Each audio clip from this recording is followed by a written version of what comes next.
চলে গেল গিয়া পিছনে পাঁচটা বিষয়তে আছে পুরনো একজন চলে গেল গিয়া।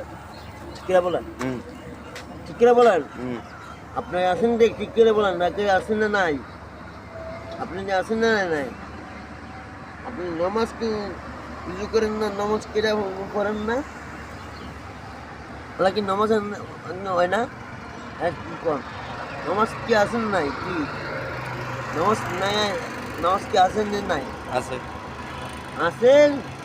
যে পৃথিবীর যদি মানুষ পৃথিবী থাকেন কোনো কোনো মতে উদ্দেশ্য করবেন আল্লাহ খান চলে চলে গেলাম দিনে এই পৃথিবীর মানুষ একটা চুনে হাত গুলে গেল, ভাত গলে গেল, চুরি গুলে গেল, চাল গলে গেল, সত্যি আপনার চান দিন চলে গেলে মাত্র মাত্র পৃথিবীর মানুষ একটা কোরআন শরীফ পড়েন, লেখাপড়া করেন।